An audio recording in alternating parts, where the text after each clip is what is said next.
కృపాభరితుడమైన మా గొప్ప రక్షక, నీ దివ్యమైన పాదాల దగ్గరికి వస్తూ ఉన్నాం. ఈ సమయంలో ప్రభా, నీ పరిశుద్ధ గ్రంథములో నుండి ఒక భక్తుని జీవితాన్ని ధ్యానించబోతున్నాం. ప్రభా, నీ సన్నిధి కాంతి మా మీద ప్రకాశింపచేయండి. అందులోని వాక్యాలు మా హృదయంలో నాటగలుగునట్లు సహాయం చేయండి. ఏలియా జీవితం ప్రభా, విశ్వాసంలో వీరుడిగా చెప్పబడిన బిడ్డ జీవితంలో మేము అనేక సత్యాలు నేర్చుకునే భాగ్యం దయచేయండి. అల్పుడను, నీవు పిలిస్తే వచ్చిన వాడను, నీ వేసిన విత్తనాలు విత్తేవాడను, నీ పనివాడను తండ్రి, నీ దాసుని తండ్రి. నా నోటి మాటలు, నా హృదయ ధ్యానం నీ దృష్టికి అంగీకారంగా ఉండునట్లు నీ వాక్యాన్ని విరిచి వాటిని వడ్డించుటకు నీ కృప దయచేయమని క్రీస్తు పేర వేడుకొడుచున్నాము తండ్రి. ఆమేన్. ప్రియమైన బిడ్డలారా, సహోదరి సహోదరులారా, ఈ దినము నుంచి మనం ఏలియా జీవితాన్ని ధ్యానించబోతున్నాం.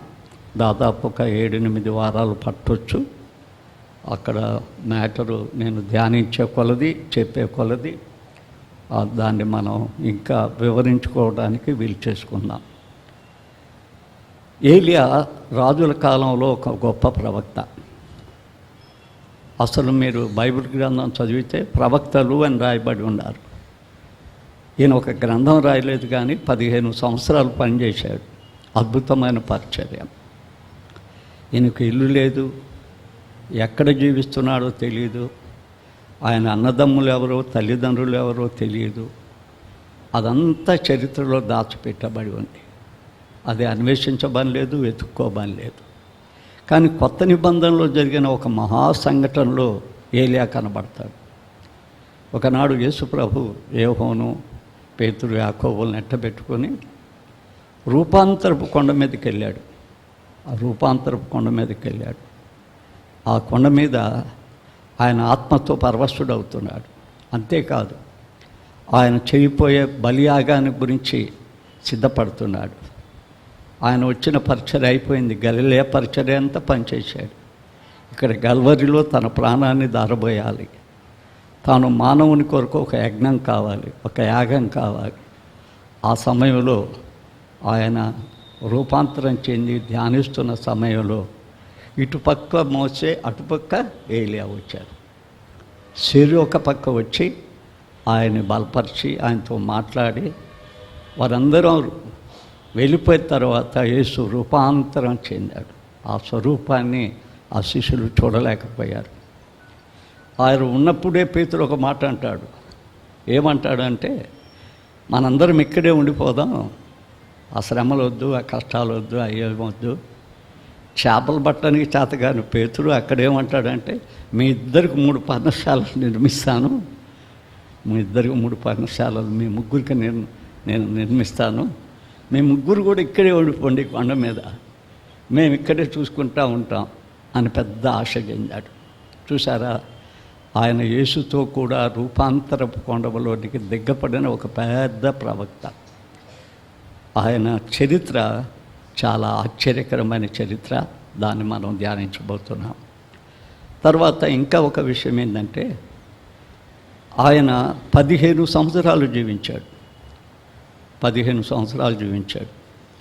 ఆ 15 సంవత్సరాలలో ఎన్ని అద్భుతాలు, ఎన్ని ఆశ్చర్యాలు చేశాడు అనేది మనం కొంతవరకు ఈ నెల, వచ్చే నెల కొంతవరకు మనం వాటిని దేవుడు ఎంతవరకు ఇస్తే అంతవరకు ధ్యానిద్దాం. తర్వాత ఈ ఏలియానికి వర్ణించి దాన్ని ఇచ్చేటప్పుడు ఇంకొక విషయాన్ని మనము కూడా గమనించవలసిన వారమై ఉన్నాం. ఆనాడు దేవుడు ఏర్పరచుకున్న వారు ప్రవక్తలు, దేవునికి మానవునికి మధ్యవర్తులు వాళ్ళు. చూసారా, మీరు ఏషియా నుంచి చదువుతా వస్తే దేవుడు వారికి వాక్యం ఇచ్చేవాడు. ఆ వాక్యం వారు తీసుకుపోయి తన ప్రజలకి చెప్పేవాళ్ళు.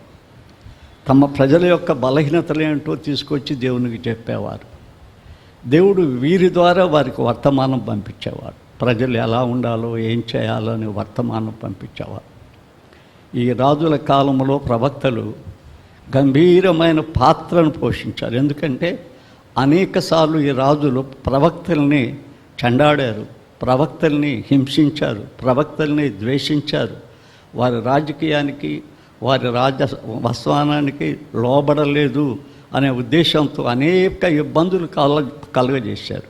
కానీ వారందరూ ఏమయ్యారో తెలుసా? మట్టి పాలయ్యారు. వారు అకాల మరణం చెందారు. వారందరూ కూడా కత్తులతో పొడవబడ్డారు. ఎదిరించి ఏమీ చేయలేకపోయారు. అనుసరించిన రాజులు చాలా ఉన్నతమైన స్థితిలోనికి వెళ్ళి దేవుని సన్నిధిలో నిలబడ్డారు. వారి ఆయుష్కాలాన్ని కూడా పొడుగు చేయించుకోగలిగారు. కాబట్టి దేవుడు ఏర్పాటు చేసుకున్న వారి మీద ఆయన కనుదృష్టి ఎంత గొప్పదో, ఎంతగా కాపాడుతాడో, ఎంతగా తీర్పు తీరుస్తాడో, ఎంతగా ప్రతీకారం ఇస్తాడో అనేది ప్రవక్తల గ్రంథాలు చదువుతూ ఉంటే మనకు అర్థమవుతాయి. ఈ న్యాయాధిపతుల గ్రంథంలోనికి మనం వచ్చినప్పుడు ఒక మాట రాయబడింది చూస్తారా? ఒకే మాట ఇది మనం ధ్యానం చేస్తాం. ఏమన్నంటే, అంతటా గిలాదు కాపురస్తుల సంబంధి ఎవరు? ఈ ఏలియా గిలాదు కాపురస్తుల సంబంధి. ఏలియా అనగానే ఆ పేరుకున్న అర్థం ఏంటంటే 2 అర్థాలు చెప్తారు. ఎలేజా అంటారు ఇంగ్లీష్లో. ఆయనకి రెండు అర్థాలు ఉన్నాయి. యెహోవా నా దేవా అని ఒక అర్థం ఉంది. అంత మాత్రమే కాకుండా గాడ్ ఈజ్ మై స్ట్రెంగ్త్, దేవుడు నా బలం. ఆయనకు బలం, ఆయన బలంతో చేసిన పనులు కాదు. ఎప్పుడు ప్రవక్తలు కానీ దైవ సేవకులు కానీ వారి బలముతో వాళ్ళు పనిచేశారు అనుకుంటే వారికంటే బలహీనులు లేరు, వారికంటే దౌర్భాగ్యులు లేరు. అది మా జీవితంలో ఎప్పుడూ మేము గమనించవలసిన వారమై ఉన్నాం. నాకు తెలిసి నా ఒడిలో విత్తనాలు చల్లినాల నుంచి ఆంధ్రప్రదేశ్, తెలంగాణ ప్రతి డిస్టిక్లో, ప్రతి మిషన్లో మాట్లాడగలిగాను. ప్రతి పెద్ద చర్చిస్లో, బాంబేలో, ఢిల్లీలో, అన్నిట్లో. అది ఒకవేళ నా విద్య వలన, లేకపోతే నా జ్ఞానం వలన, నా తెలివి వలన వచ్చిందని నేను అనుకుంటే, నా అంతటి దుర్మార్గుడు, పనికి మాలవాడు, పాపిష్టి ఇంకొకడు ఉన్నాడు. ఎందుకంటే ఆయన వేసిన విత్తనాలు వెదజల్లటానికి నాకు ఇచ్చిన తరుణాలై. ఆయన ఇచ్చిన విత్తనాలు వెదజల్లటానికి నాకు ఇచ్చిన బహు గొప్ప తరుణాలు అవి. ఆ తరుణాలు అందరూ అంగీకరించారు కాబట్టి చల్లగలిగాను. ఇవంతా దేవుడిచ్చిన బలం, మనుషుల బలం కాదు, మనుషుల బలం కాదు. అందుకే గాడ్ ఈజ్ మై స్ట్రెంగ్త్ అంటాడు. ఈ మాట వచ్చినప్పుడు మాలాంటి వాళ్ళకు కొంచెం బలం. మనకు బలం డబ్బుతో రాదు. మనకు బలం ప్రజల్లో ఒక పార్టీని ఏర్పాటు చేసుకోవాల్సిన అవసరం లేదు. మనకి ఏమైనా కీడు జరిగించినప్పుడు మనం కొంచెం పెద్దవాళ్ళమై కొంచెం విసుక్కుంటామేమో, కానీ దానికి ప్రతిఫలం ఇవ్వగలిగిన దేవుడు ఉన్నాడు. పగ తీర్చుట నా వంతు అంటాడు రోమాలు. పగ తీర్చుట నా వంతు. కొన్నిసార్లు మనకు తెలియకుండానే మన సంఘంలో మనకే అనేకమైనవి జరిగిపోతూ ఉంటాయి. అవి మన నోటీస్కి కూడా రావు. జరగవచ్చు, దానికేం లేదు. దేవుడు చూస్తూ ఉంటాడు, దేవుడు దానికి జవాబిస్తుంటాడు. దేవుడు ఒక కాలాన్ని దాన్ని తాను తరుస్తూ ఉంటాడు. కాబట్టి దేవుడు బిడ్డలైన యవనస్తులు ఎవరైనా దేవుని సేవకు పోవాలంటే ఏ భయపడమని లేదు. మన పక్షంలో ఉన్నవాడు ఎలాంటి వాడట? బలమైనవాడు, చాలా బలమైనవాడు. వాడిని 55 సంవత్సరాలు నేను రుచి చూచా. చాలా చిన్న వయసులో 15వ సంవత్సరంలో దేవుని సేవకు వచ్చి ఆ విద్య కానీ ఆ గది కానీ నడిపించడం, ఆయన నడిపింపు ఎలా ఉంటుందో గ్రహించ సఖ్యముగానే నడిపింపు ఆయనది. మనం ఊహించని సఖ్యముగానే దగ్గరికి తీసుకెళ్తాడు ఆయన. సమస్యల వలయంలో మన జీవితాన్ని ఉంచి పెద్ద పాఠాలు నేర్పిస్తాడు. అదంతా మనం ధైర్యం పొందడానికి యవనస్తులకి, బలవంతులకి, ఇంకా సేవకు పోవాలన్న వాళ్ళకి ఏలియా అనేది ఒక ఛాలెంజీ లైఫ్, ఒక ఛాలెంజ్కరమైన లైఫ్గా మనం చూసుకోబోతున్నాం. ఇక్కడ మనం చూస్తున్నాం, అతడు గిలాదు కాపురస్తుల సంబంధి. గిలాదు అనగానే కొన్ని విషయాలు మనం తెలుసుకుందాం. మొదటగా న్యాయాధిపతుల గ్రంథం 12:4 తీస్తే, న్యాయాధిపతుల గ్రంథం 12:4 తీస్తే ఒక మాట రాయబడింది. అప్పుడు యెఫ్తా గిలాదు వారిని అందరినీ పోగు చేసుకుని ఎఫ్రాయిములతో యుద్ధము వారు ఎఫ్రాయిములను జయించిరి. ఈ గిలాదు కాపురస్తులు బలమైన వాళ్ళు. ఈ యెఫ్తా గిలాదు కాపురస్తుడు తన కుమార్తెను దేవునికి అర్పించడానికి కూడా వెనదీసినవాడు కాడు. చూశారా యొప్తావాడు, ఆయన గిలాదు కాపురస్తుడు. కానీ ఈ గిలాదుని గురించి ఇంకొక మాట రాయబడింది, అది కూడా మనం ధ్యానించాలి. ఒక్కసారి ఇర్మియా 8:26 చూస్తే, గిలాదులో గుగ్గిలమేమీ లేదా, అక్కడ ఏ వైద్యుడు లేడా, నా జనులు ఎందుకు స్వస్థత పొందకున్నారు అంటాడు. గిలాదు అనేది గుగ్గిలానికి ప్రసిద్ధి. గిలాదు అనేది గుగ్గిలానికి ప్రసిద్ధి. ఈ గుగ్గిలం అనే విషయము హిస్టారికల్లో చూస్తే చెట్టు యొక్క బెరడు, ఆ బెరడు, ఆ చెట్టు, ఆ యొక్క గుగ్గిలం ఆ యొక్క గిలాదు కొండ మీద విస్తారంగా దొరుకుద్ది. దానికి ఆ కొండని ఆనాడు అందరూ ప్రేమించేవారు. అది సర్వరోగాలకి నివారణకు మందుగా వాడేవారు. మరి ముఖ్యంగా ఆనాడు క్యాన్సర్ వ్యాధికి అది వాడుతూ ఉండేవారంట. ఆ పుండుని అది నయం చేస్తుంది, బాగు చేస్తుంది అని వాడేవారట. అక్కడ గిలాదులో గుగ్గిలం ఉంది కదా, నా ప్రజలకు స్వస్థత లేదేమి. ఒకవేళ ఆ గుగ్గిలం పైకి స్వస్థత కలగజేయవచ్చు, కానీ మానవుడు రోగి ఎక్కడో తెలుసా, పై రోగి కాదు, లోపల రోగి వాడు. ఒకవేళ పైనున్న రోగం బాగైనా వెంటనే పరలోకానికి పోడు. ఎవడో చెప్పుకుంటాడు, పాస్టర్ల దగ్గరకు వచ్చి స్వస్థత కుటాలు పోయి నా తల పోతుంది, నా తలనొప్పి తీసేయమంటే వాడు ప్రార్థన చేసినప్పుడు తలనొప్పి పోద్ది, మళ్ళీ వస్తాడు, మాత్రలు వేసుకుంటూనే ఉంటాడు. షుగర్ వాళ్ళు పోయి ప్రార్థన చేయించుకుంటారు, మళ్ళీ వచ్చి షుగర్ మాత్ర వేసుకుంటారు. వాళ్ళకి నమ్మకం లేదా, ప్రార్థన చేయించుకున్న పాస్టర్ మీద కూడా నా మాత్ర వేసుకుంటూనే ఉంటాడు. ఇలాంటి స్వస్థత కాదు, ఇది సాతాను కూడా చేస్తుంది.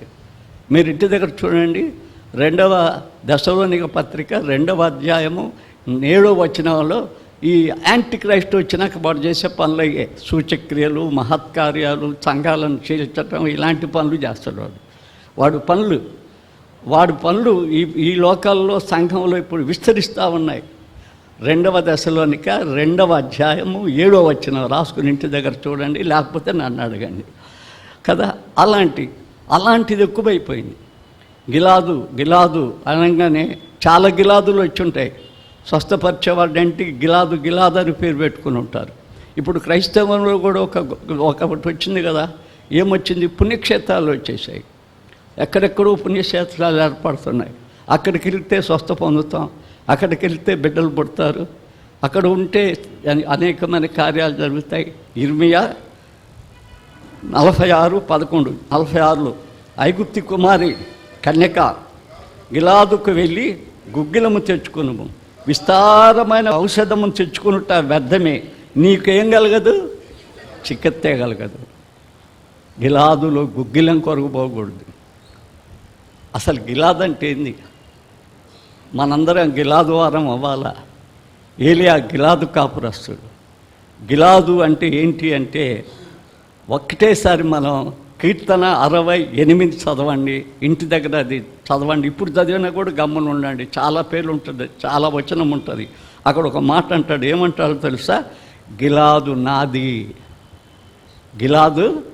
నాది, అది దేవునిది. అది ఒక వ్యాపారానికి కేంద్రం కాదు, ఒక గుగ్గిలం ఉండేది కాదు. గిలాదు దేవునిది అంటే అర్థం ఏంటి? గిలాదు సంబంధి అంటే అర్థం ఏంటి? ఏలియా ఎవరికి సంబంధించినవాడు? దేవునికి సంబంధించినవాడు. గిలాదు నాదేయా. గిలాదు ఏంది, గుగ్గిలు బతికలాడని పోతారేంది? గుగ్గిలం కాదుగా, గిలాదు నాది. దేవుడు ఏం చెప్పాడో తెలుసా? సంఘానికి కూడా ఒక మంచి పేరు చెప్పాడు, మందిరానికి కూడా చెప్పాడు. ఈనాడు చాలామంది ప్రభుదాసు మందిరం అంటారు, వాళ్ళ మందిరం అంటారు, వీళ్ళ మందిరం అంటాడు, ప్రభుదాసు కూడా నా మందిరం అంటాడు. ఇదేందో అర్థం కావటం లేదు. మందిరాలు కూడా సొంతంగా అంటున్నారు. ఎంత దౌర్భాగ్య స్థితికి చిలికిపోయాం. 57 యెషయా గ్రంథం 7వ అధ్యాయంలో, నా మందిరం సకల జనులకు ప్రార్థనా మందిరం. యేసుక్రీస్తు చెప్తాడు, నా మందిరాన్ని వీళ్ళు ఏం చేశారు? దొంగలు గుహ చేశారు కదా. గిలాదు గుగ్గిలం ఉంటే ఆ గుగ్గిలాన్ని అమ్ముకోవటం కోసం గిలాదు గుగ్గిలాన్ని ప్రఖ్యాతి చేయటానికి చూశారు అది జనాంగాలు. ఈనాడు చాలామంది స్థలాలు ప్రకృతి చేస్తున్నారు. ఫలాని స్థలానికి పోతే, ఫలాని సేవకుడి దగ్గరికి పోతే, ఫలాని ప్రభుదాస్ దగ్గరికి పోతే ఏమిస్తాం? మేమేమీ లేము, దేవుని వాక్యం ఇస్తాను నేనైతే అంతకంటే నా దగ్గర ఏం లేదు. ఆయన నా ఊళ్ళో వేసింది వాక్యం. ఆ వాక్యమే నేను స్వస్థపరిచేది. ఆ వాక్యం నేను ఎలా స్వస్థపరచుతో తెలుసా? నీ నరాలలో స్వస్థపరచగలుగుద్ది. పరలోకానికి సరిపోయే రీతిగా స్వస్థపరచగలుగుద్ది. నీకున్న బయటున్న వ్యాధితో నీకు ప్రమాదం లేదు. మందులు ఉన్నాయి, వేసుకుంటున్నావు. డాక్టర్లను పెట్టాడు చేతి పనుల మీద అధికారానికి. డాక్టర్లు మందులు ఇస్తున్నారు. మన పైన బతికినంతకాలం బాగానే ఉంటున్నాం. కానీ లోపల ఉన్నది చాలా భయంకరమైన వ్యాధి. మానవునికి భలే భయంకరమైన వ్యాధి. ఆ వ్యాధికి మందు లేదు. ఆ వ్యాధికి మనం ఏం చేయాలంటే గిలాదు వాడైన యేసుక్రీస్తు దగ్గరికి. ఆయన గిలాదు నాది అన్నాడు. ఆడ గుగ్గిలం కాదు, అసలు నా దగ్గరికి రాండ్రా అంటున్నాడు. నన్ను వెంబడించమంటున్నాడు. నా దగ్గరికి రమ్మంటున్నాడు ఆయన. చూద్దామా మనకున్న జబ్బు ఎంత పెద్దదో. యెషయా గ్రంథం 1వ అధ్యాయం 5వ వచనం నుంచి చదువుదాం. 5-6 చదువుదాం. నిత్యము తిరుగుబాటు చేయొచ్చు, మీరేలా ఇంకా కొట్టబడుదురు. నిత్యము తిరగబాటు అంట. దేవుడు ఒక ప్రతీకారము తీర్చిన, ఒక అవమానం కలిగించిన, అవమానాన్ని ఆనందంగా భావిస్తున్నారు చాలామంది. ఆశ్చర్యంగా సాక్ష్యం చెప్తున్నారు, ఆశ్చర్యంగా సాక్ష్యం చెప్పుకుంటున్నారు. దేవుడు శిక్షించిన శిక్షను అనుభవిస్తూ ఇది దేవుడి శిక్ష అని చెప్పుకోలేకపోతున్నారు. ఎవరన్నా కొట్టారనుకో, దేవుడు నన్ను దేవుని కొరకు కొట్టించాడు, దేవుడి కొరకు కొట్టించాడు, దేవుడు మహిమ పొందుతున్నాడు, నేను దెబ్బలు తిన్నా. అయితేట చాలాసార్లు మన జీవితంలో దేవుడు ఏం చేస్తాడంటే ప్రతి శిక్షకు, ప్రతి ఒక్క మాట, ప్రతి జబ్బును మనకు బాగు చేయటానికి ఆయన శిక్షలు పంపుతాడు. కానీ నిత్యము నువ్వు తిరుగుబాటు చేస్తున్నావు. నిత్యం ఎవరైనా మనలో ఉంటే నిత్యము తిరుగుబాటు చేయటం వలన దేవునికి వచ్చిన నష్టం లేదు, దైవ సేవకులకు వచ్చిన నష్టం లేదు. అది నీకు కలుగుతున్న నష్టమే. అది నీకు బాగుపడలేవు. ఎందుకంటే ఆ తిరుగుబాటు గుణం పోవాలి. నీకున్న జబ్బు ఏంటంటే తిరుగుబాటు చేసే జబ్బు. ఇంకా ఏం చెప్తాడో చూడండి. మీరేలా ఇంకను కొట్టబడుదురు.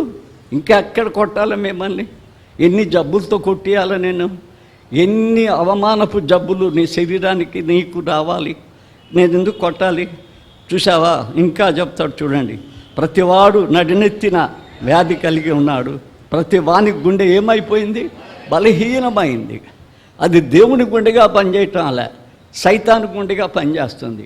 బలహీనమైంది, బలహీనమైన పనులు చేస్తున్నాయి, నీచమైన పనులు చేస్తున్నాయి, దేవుని అడ్డం పెట్టుకునే పనులు చేస్తున్నాయి. ప్రతి నీచమైన పని, ఒక క్రమము, ఒక పద్ధతి.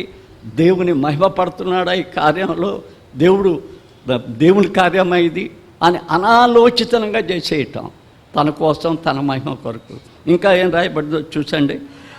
స్వస్థత కొంచెమైనను లేదు. ఎక్కడ చూచినా గాయములు, దెబ్బలు, పచ్చి పుండ్లు. అవి పిండబడలేదు, కట్టబడలేదు, తైలముతో మెత్తబడలేదు. గిలాదులో గుగ్గిలం ఏమీ చేయదంటున్నాడు దేవుడు. నీవు గిలాదు సంబంధివి కావాలా? నేను కాపురం గిలాదులో పెట్టాలా? దేవునిలో పెట్టాలా? గిలాదు నాదే అంటున్నాడు ఆయన. ఎప్పుడైతే గిలాదుకు వస్తామో ఆ గిలాదులో ఏం దొరుకుద్దో తెలుసా? స్వస్థత దొరుకుద్ది. దేని ద్వారా దొరుకుద్ది స్వస్థత? నీకు నాకు ఆధ్యాత్మికంగా స్వస్థత దొరుకుద్ది. శరీరకంగా లేకపోవచ్చు. శరీర స్వస్థత ఎవరికి ఉండదు. శరీర స్వస్థత కొరకు పోతాం. పాస్టర్ గారు నాకు ముక్కు వంకర ఉంది, కొంచెం మీరు ప్రార్థన చేయండి, ఆ ముక్కు కరెక్ట్గా రావచ్చు. చెవు వంకర ఉందంటే చెవు కరెక్ట్గా రాయవచ్చు. రేపు మట్టిలోకి పోయినాక ఈ చెవు కానీ రాదు, ఈ ముక్కు కానీ రాదు, మట్టిలో ఏం కానీ రాదు. మహిమ శరీరంలో వెళ్ళిపోవాలా. ఆ శరీరంలో ఈ చెయ్యి పనిచేయదు. పాస్టర్ గారు చెయ్యి, నా చెయ్యి పనిచేయదు. నేను తాగితే ఇది బాగుపడి ఉండొచ్చు, కానీ ఇది మహిమ శరీరానికి మటుకు పోలేదు. అది దేవుడు చేయాలి, దేవుని వాక్యం చేయాలి.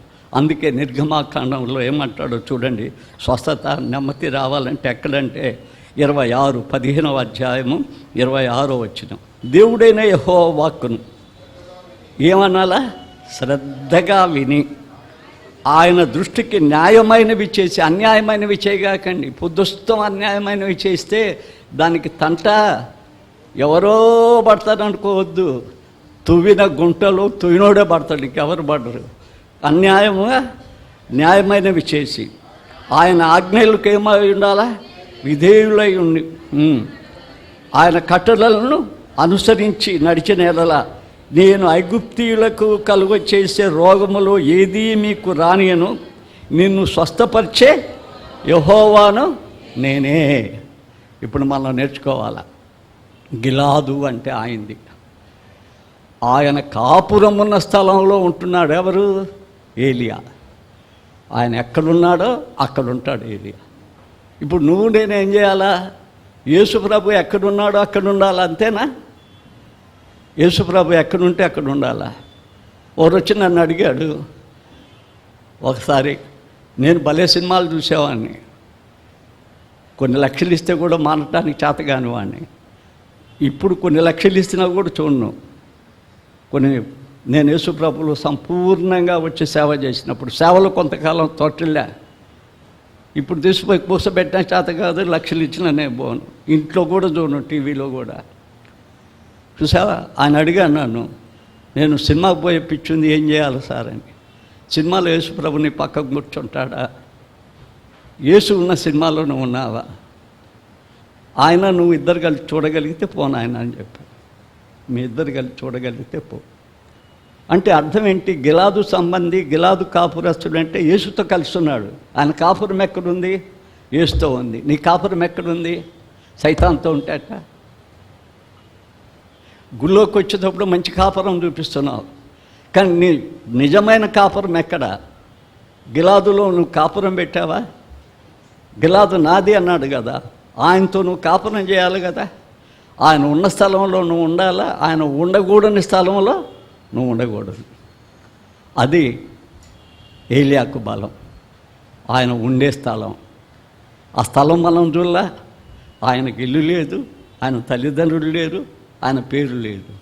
కానీ ఏం రాయబడిందంటే తల్లిదండ్రుల పేరు లేదు. గిలాదు కాపురస్తుడు ఆయన. గిలాదు కాపురస్తుడు ఆయన. గిలాదు కాపురస్తుడు. ఇంకా గిలాదు కాపురస్తుడు అంటే ఇంకా ఏముంది గిలాదులో? ఒకసారి మనం చూద్దాం.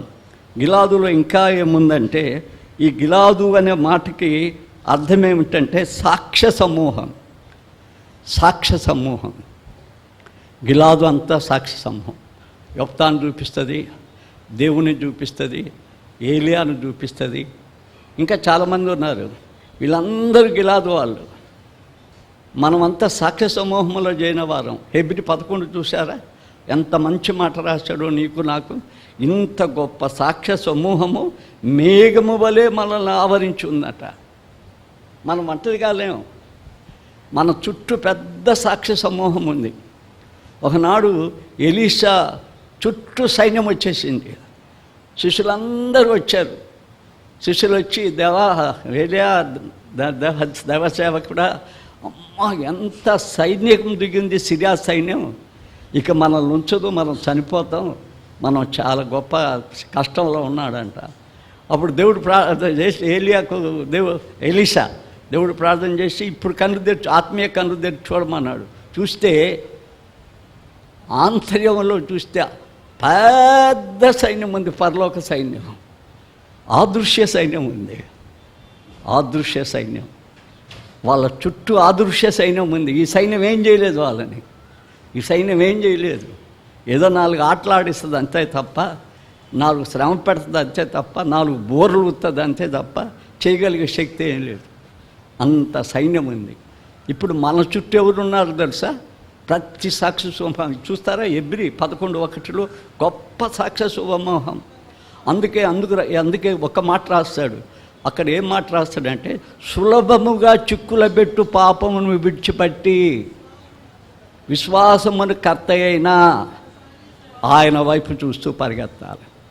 ఈ సాక్ష్య సమూహంలో ఉండే ఈ గిద్యోను వాసి, గిలాదు వాసి ఎవరై అంటే, సాక్ష్య సమూహములో విశ్వాసానికి కర్తనే వైపు చూస్తూ విశ్వాసములో పరిగెత్తే ఒక హీరో. ఫెయిత్లో హీరో, జీవితంలో హీరో, ఆధ్యాత్మిక నాయకుడు ఆయన. ఆధ్యాత్మిక నాయకుడు, అతని విశ్వాస వీరుడు ఆయన. ఆయన చుట్టూ స్థలం ఉంది అనేది మనం తెలుసుకుంటున్నాం. కాబట్టి ప్రేమైన బిడ్డలారా, మన జీవితంలో మనం గమనించవలసింది, మనం తెలుసుకోవాల్సింది ఏంటంటే, మనం సాక్ష్య సమూహంలో చేయని వారముగా ఉంటే మనం చాలా మంచివారం అవుతాం. సాక్ష్య సమూహంలో చేరాలంటే కష్టమైంది. హేబేలు అర్పణ విశ్వాసంతో ఇచ్చాడు, హానోకు విశ్వాసంతో నడిచాడు. 120 సంవత్సరాలు కష్టపడ్డ నోవాహు దేవుని కోసం ఆయన చెప్పింది చెప్పినట్లుగా చేయాలని కష్టపడ్డాడు. తన బుర్రలో ఏమొస్తే అది చేయాలా, ఎంత వస్తే అంత మిగిల్చుకోవాలని కష్టపడలా, దేవుని కోసం చేశాడు. 120 సంవత్సరాలకు ఆయనకు మిగిలింది ఏం లేదు, ఆ వాడ ఒక్కటే మిగిలింది. ఆ వాడ ఒక్కటే రక్షించింది ఆయన్ని. అంతే కాక అబ్రహాం విశ్వాసంతో పిలువబడ్డాడు. ఎక్కడికి వెళ్ళాలో కూడా తెలియదు, కానీ విశ్వాసంతో వెంబడించాడు కాబట్టి ఎక్కడికి వెళ్ళాలో కూడా తెలిసింది ఆయనకి. దేవుడు శిల్పకార్య అని చెప్పుకుంటాడు. ఆయనకు ఒక పెద్ద పట్టణం ఉందంట. ఆ శిల్పకారి సృష్టించిన ఆ పెద్ద పరలోక పట్టణం వైపు చూస్తూ బతుకుతున్నాడంట. ఇవన్నీ నిలవరమైన పట్టణాలు కాదు, ఇవన్నీ నిలవరమైన ఇల్లు కాదు. ఇది నాది అనుకునేది ఈ చర్చి నిలవరమైంది కాదు. ఈ రథచక్రము కింద 178 సంవత్సరాల్లో ఎంతమంది నలిగిపోయారో, ఎంతమంది ఉన్నత స్థితికి వెళ్ళారో, ఎన్ని కుటుంబాలు నలిగిపోయాయో, ఎన్ని కుటుంబాలు దేవునికి విశ్వాస యాగంగా ఉండి పైకి వెళ్ళారో, విశ్వాస వీరుల్లో చేర్చబడ్డారో. ఇది ఇంకా ఉంటుంది, ఇది ఇంకా ఉంటుంది. 178 కాదు, యేసుక్రీస్తు వచ్చిన దాకా ఉంటుంది. కానీ దీని చక్రాల కింద నలిగిపోవద్దు, దేవునికి వ్యతిరేకమైన చేయొద్దు. ఎందుకే అంటే దీని కింద నలిగిపోతే పైకి పోవడానికి లేదు, పైకి పోలేవు. విశ్వాస వీరుడిగా ఉండాలి. ఆ రథచక్రాల కింద నలిగిపోయిన వారుగా లేరు. అందుకోసమే త్యాగం చేశారు వాళ్ళు. మోసే ఏం చేశాడు? బ్రహ్మాండమైన త్యాగం చేశాడు. ఐగుప్తు ధనం నాకెందుకాయా, ఐగుప్తు ధనంతో నాకు పని ఏంది? నేను ఐగుప్తు రాజు కుమార్తెను అనిపించుకోవడం ఎందుకు? నేను ఒక సామాన్యమైన అరణ్యంలో బతికే భావాన్ని. నా ప్రజలతో అరణ్యాలన్నీ అనుభవిస్తా, నా ప్రజలతో దరిద్రాన్ని అనుభవిస్తా. కానీ నా దేవుడు దరిద్రమేయడు నాకు. అడవుల్లో ఆకాశంలో నుంచి ఆహారాన్ని ఇవ్వగలిగిన దేవుడు అని నమ్మి నడిచాడు మోసే అరణ్యంలో. ఐగుప్తు ధనం స్వీకరించడానికి ఇష్టపడలేదు. విశ్వాసం అంటే అది. ఆ విశ్వాస వీరులు ఇంకా ఇంటికి పోయి చదవండి. స్త్రీలు ఉన్నారు, వారు కాల్చబడ్డారు, కొంతమంది కొయ్యబడ్డారు విశ్వాసం కొరకు, కొంతమంది చంపబడ్డారు పురుషులు. అయినా వారందరూ విశ్వాస వీరులు అని ఆ 11వ అధ్యాయం అంతా రాస్తాడు. ఆ విశ్వాస గోపులో చేరినవాడు, ఆ సాక్ష్య సమూహంలో ఉన్నవాడు ఈయన అనేది మనం తెలుసుకోవాలి. తర్వాత గిలాదు అంటే ఇంకొక మంచి పేరుంది హెబ్రీ భాషలో. ఏం పేరు అంటే గిలాదు అనగానే బండ అంట, పెద్ద బండ. చూసావా, యేసు బండ కావాలి నీ జీవితానికి. ఆ బండే మన జీవితానికి చాలా భాగ్యం.